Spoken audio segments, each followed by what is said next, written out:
रहीम का प्रसिद्ध दोहा है, चाह गई चिंता मिटी मनुआ बेपरवाह, जिनको कछु न चाहिए वे साहन के साह। पहली नज़र में कुछ अजीब लगता है, जिसके पास कुछ नहीं है वो शहंशाह कैसे बन सकता है। लेकिन सच्चा शहंशाह बाहरी दौलत से नहीं बन जाता, क्योंकि असली दौलत तो दिल में होती है, उसी से मस्ती पैदा होती है। कोई आदमी अमीर है या नहीं, यह जानने का एक तरीका है कि वह कितना प्रसन्न है, कितना बेपरवाह है।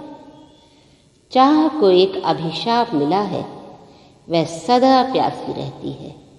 शहंशाह तो वही है जिसके मन में कोई मांग न उठे।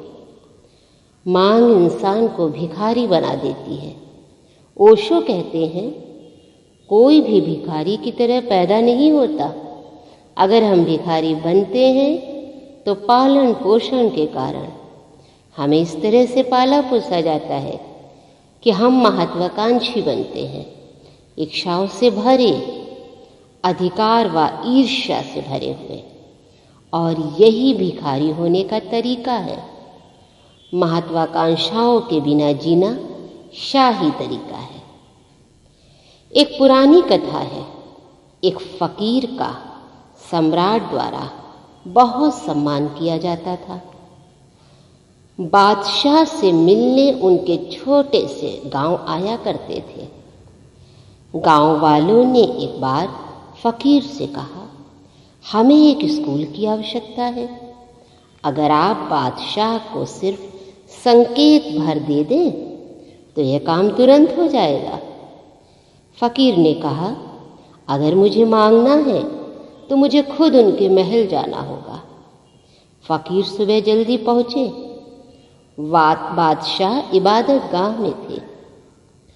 फकीर को रोका नहीं गया, क्योंकि दरबान जानते थे कि बादशाह उनका बेहद सम्मान करते हैं।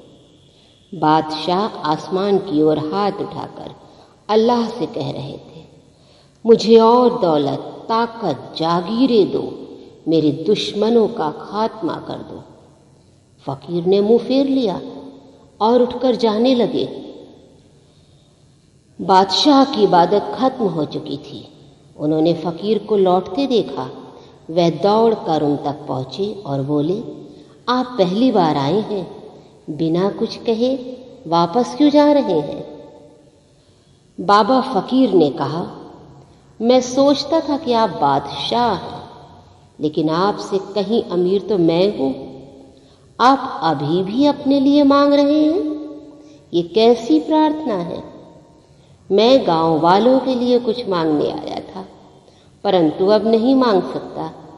आप इतने गरीब हैं कि गांव के लिए स्कूल मांगना आपके लिए बहुत ज़्यादा होगा।